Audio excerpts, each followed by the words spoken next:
السلام عليكم ورحمة الله وبركاته. أهلا بكم أعزائي المشاهدين على قناتنا، قناة تفسير الأحلام والطب البديل.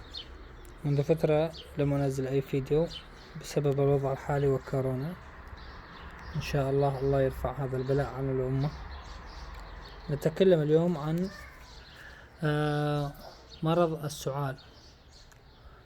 طبعا لم أجهز أي فيديو مباشر أنا أتكلم فيه، منذ زمن طويل لم أنزل فيديو، فأردت اليوم أن أنزل فيديو عن السعال وأنا أتمشى في الحديقة.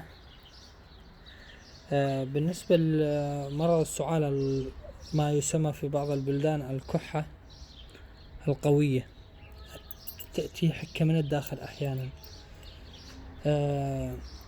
هناك أكثر من خلطة مجربة وكلها تجربتي الخاصة. أول خلطة، هناك نبت يسمى ورد الخطمية.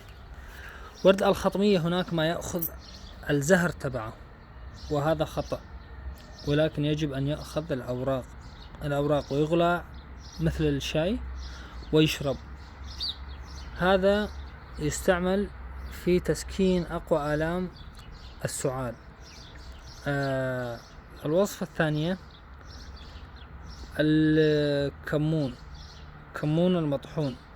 الكمون إذا خلط مع زيت الزيتون وتأكل معلقة أو معلقتان،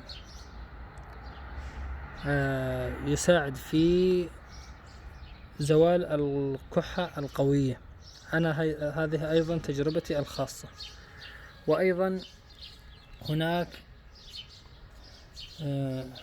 مثل الخطمية، ورد الخطمية كما حكينا، يؤخذ الورق ويغلى. هناك عند العطارين أحيانا يوجد، ولكن هناك ناس يشترونه مع زهورات ثانية أو كذا خلطة ويكون ورد، ولا يكفي. الورد ليس قوي، هو الاستعمال الأساسي للورق، وهو قوي جدا وفعال للكحة والسعال وكل هذه الأعراض.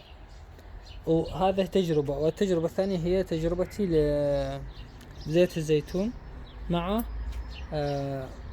مع الكمون، تخلطه بشكل جاف، بعض الشيء تجعله مثل الوحل الطين، وتأكل معلقتان. حاول أن لا تشرب ماء لمدة 3 دقائق 5 دقائق أو ربع ساعة. هناك طريقة أيضا، الكمون نفسه يصنع منه مثل الشاي، يغلى ويشرب. أنا كنت حين أضع قسما منه مع زيت الزيتون أكل منه معلقة، وفيما بعد أيضا أحضر العصير وأشربه على شكل شاي دافئ، أيضا يساعد في زوال الكحة. كل هذه الوصفات قوية وفعالة إن شاء الله، وانتظرونا في فيديو قادم. إلى اللقاء.